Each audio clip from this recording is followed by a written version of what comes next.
Ya, pemirsa, saat ini untuk mengetahui bagaimana sebenarnya proses pemeriksaan dari Lukas NMB, kita sudah bergabung dengan politisi Partai Demokrat, ada Pak Boyamin.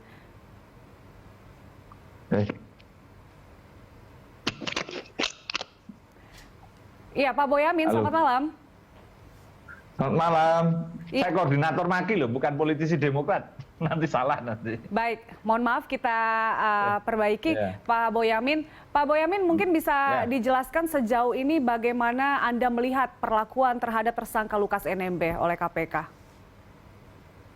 Ya, sangat istimewa. Belum pernah ada pemeriksaan tersangka, bahkan itu di kantor KPK saja.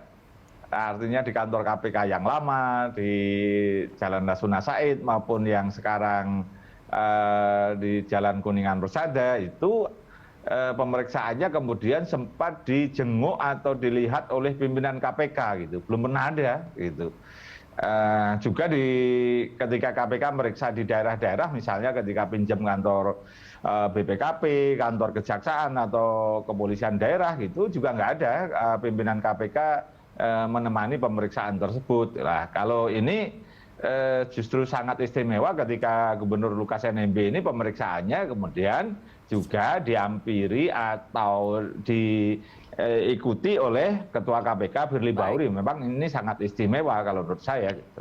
Baik, Pak Boyamin, apakah ini sebuah sinyal-sinyal bahwa KPK saat ini sudah melunak atau memang ini sebuah strategi ataupun pendekatan yang baik untuk kasus ini menurut Anda?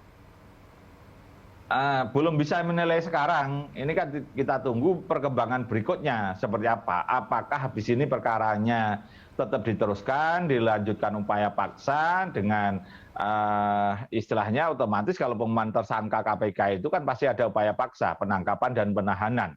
Nah, ini nanti apakah ada penangkapan penahanan atau sebaliknya nanti perkaranya menjadi berlarut-larut atau bahkan mendapatkan SP3, penghentian penyidikan, karena KPK sekarang berwenang melakukan penghentian penyidikan. Itu harus kita tunggu nanti dalam ya terpaksa 2 tahun ke depan, itu artinya ya sejak 2 bulan yang kemarin lah, kan batasan KPK bisa menghentikan itu kan maksimal 2 tahun. Nah, kita tunggu nanti apakah ini akan dihentikan atau diteruskan. Nah, ini yang kita belum bisa menebak ini. Sebenarnya apa maksud kedatangan Pak Firly di Jayapura, di rumah kediaman Lukas NMB ini untuk dalam rangka strategi yang hebat untuk melunakkan hati Lukas NMB, kemudian pemeriksaan berikutnya apakah bersedia datang di kantor KPK di Jakarta, atau ini ya hanya kemudian lip service saja, kemudian seakan-akan pada posisi yang justru malah mengistimewakan Lukas NMB. Kita tunggulah beberapa waktu ke depan. Tapi kenapa justru KPK harus punya strategi untuk melunakkan hati Lukas NMB ini? Itulah yang menurut saya jadi aneh ketika ini menjadi dimanjakan, kesannya kan begitu. Dan ini menurut saya kemudian pihak Lukas NMB nanti merasa, oh KPK kok begitu lunak sekarang ini, bahkan istimewa sampai datang ke kediamannya Lukas NMB. Jangan mereka berpikiran pihak Lukas NMB, oh berarti KPK ini sebenarnya nggak punya bukti kuat ini, berarti ini kok melunak begini kan. Jadi pada tataran tertentu, tanda kutip kalau anak kecil ini kan menjadi besar kepala gitu loh. Mohon maaf kalau istilah saya kurang pas lah kira-kira. Tapi agak susah menggambarkan dengan kosakata yang lain gitu. Nah, ini yang kita khawatirkan dampak pemberantasan korupsi ke depan menjadi semakin mundur karena apa? Ternyata penanganan korupsi oleh KPK itu ketika dilakukan perlawanan dengan sedikit massa atau tekanan yang lain segala macam, KPK malah melunak gitu loh. Jadi ini yang menurut saya sesuatu hal yang mundur, karena dulu misalnya termasuk yang di Buol itu, Amran Batalibu itu kan sampai nabrak kendaraannya penyidik KPK, tapi besoknya malah dilakukan upaya paksa yang lebih tegas, dilakukan penangkapan pada saat subuh pagi-pagi misalnya, dan dibawa ke KPK, dan KPK seakan-akan tidak takut dengan yang diduga pelaku korupsi gitu. Jadi ini yang terus terang aja memang langkah mundur menurut saya gitu.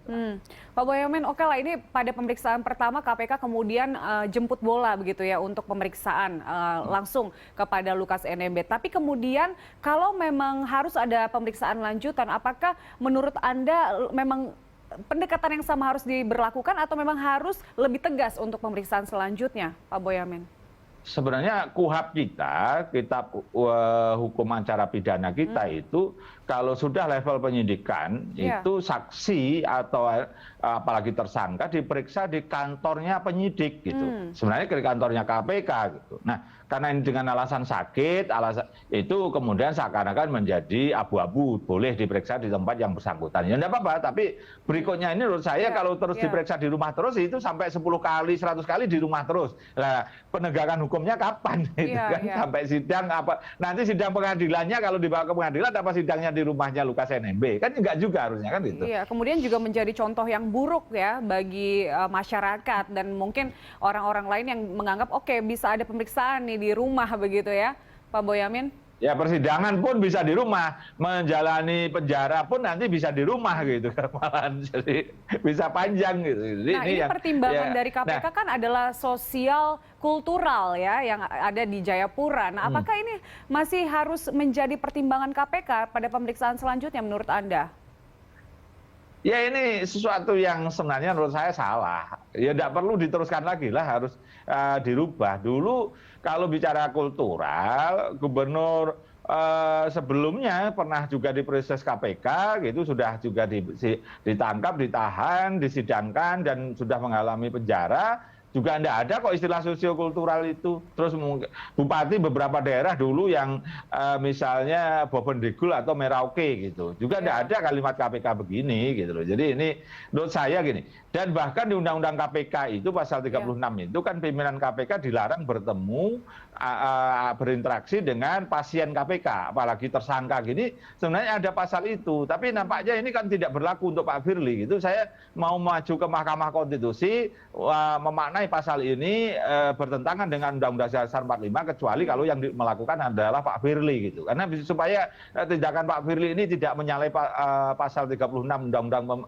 KPK. Artinya ada gitu. pelanggaran yang Kalau dilakukan oleh Ketua KPK, Pak Boyamin, dalam hal ini? Ya, dalam konteks ini kan dia bersama penyidik gitu kan, bisa berdalih begitu kan. Kalau menemui itu seakan-akan pengertiannya kan diam-diam gitu atau sembunyi-sembunyi atau rahasia gitu. Nah ini kan dia hanya menemani penyidik memeriksa Lukas NMB ya ini masih masih tataran perdebatan menurut saya. Tapi ya pasal 36 itu apapun ada gitu. Jadi ini yang menurut saya ingin menguji ke Mahkamah Konstitusi ini bagaimana penerapannya gitu. Bisa dimaknai seperti itu, kalau tidak berarti kan besok lagi jangan terulang lah. Paling tidak minimal begitu kalau kita bicara perdebatan ini ada pelanggaran atau tidak gitu. Tapi sebenarnya gini, saya sisi lain gembira bahwa Pak Firly ini nampaknya mendukung pembatalan revisi Undang-Undang KPK. Karena apa? Di Undang-Undang KPK yang lama itu pimpinan KPK itu penyidik dan penuntut. Jadi bisa sekaligus menyidik. Nah, setelah revisi undang-undangnya nomor 19 tahun 2019, ketentuan pimpinan KPK penyidik dan penuntut ini tidak ada. Nah, kalau sekarang ini Pak Firly ini menemani penyidik, berarti dia sebagai penyidik dan berarti kembali ke undang-undang KPK yang lama. Berarti Pak Firly harus meneruskan ikut memperjuangkan pembatalan revisi undang-undang KPK kembali ke undang-undang KPK yang lama. Jadi banyak hikmahnya kok sebenarnya ini kalau Pak Firly dengan menemui Lukas NMB banyak membuka ruang-ruang diskusi dan ruang-ruang pembenahan termasuk pembatalan revisi Undang-Undang KPK kembali kepada Undang-Undang KPK yang lama. Iya, tampaknya semakin rumit ya kalau misalnya nanti ada revisi Undang-Undang KPK soal penyidikan ini. Pak Boyamin, kembali ini akan ada sejumlah pemeriksaan tentunya terkait dengan kasus ini dan tentunya banyak sekali masyarakat yang menunggu bagaimana proses hukum ini bisa berlanjut begitu ya. Apakah menurut Anda KPK perlu melakukan langkah tegas untuk berikutnya memeriksa Lukas NMB? Ya kalau ingin pemberantasan korupsi ke depan itu semakin bagus, tidak ada kata lain untuk tegas dan terukur. Dan selama Pak Firly jadi ketua KPK, setiap pengumuman tersangka itu seperti Pak Aziz Samsudin yang memang rencananya diumumkan tersangka hari ini waktu itu gitu, kemudian tidak datang ditunggu sampai sore jam 5, maka kemudian dikirim tim untuk menjemput dan melakukan upaya paksa, yaitu diterbitkan surat perintah membawa, dalam bahasa umumnya ditangkap, dibawa ke KPK, kemudian diumumkan tersangka dan kemudian ditahan Pak Aziz Samsudin. Justru dulu juga Setia Novanto ketika pada posisi proses tersangka, kemudian sakit sampai nabrak tiang listrik segala macam, ke rumah sakit, dibawa ke rumah sakit, diambil dan second opinion ternyata dianggap sehat, kemudian tetap dilakukan penahanan.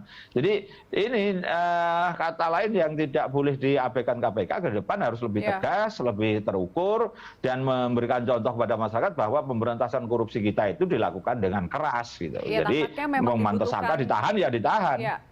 Tampaknya memang dibutuhkan fleksibilitas, tapi kemudian usaha-usaha yang maksimal sebelum upaya harus memeriksa ke rumah ini sudah dilakukan gitu ya Pak Boyamin ya? Iya, betul, tidak merasa setuju. Dimudahkan begitu. Ya, betul, setuju. Jadi ini sesuatu yang menurut saya ini agak mengagetkan kita semua, langkah Pak Firly datang ke sana gitu. Nah, soal beliau nanti retorikanya seperti hari ini mengatakan ini budaya kultural untuk segala macam, itu ya kita tunggu berikutnya gitu. Saya tidak posisi untuk mengecam sebenarnya begitu. Kan bisa aja Pak Firly ini strateginya hebat, kita tunggulah seminggu 2 minggu ini apa ada langkah berikutnya, misalnya ada kemudian penangkapan dan penahanan atau tidak, atau sejaknya dibawa ke rumah sakit. Nyatanya kalau sakit itu kan opnam, ini nyatanya tidak opnam, bagaimana saya harus percaya bahwa Pak Lukas NMB ini betul-betul sakit? Gitu. Baik, baik. Pak Boyamin Saiman, terima kasih telah bergabung bersama kami malam hari ini, Pak Boyamin. Terima kasih, Berita Satu, selamat malam. Koordinator Masyarakat Anti Korupsi Indonesia, terima kasih telah berdiskusi dengan kami. Kita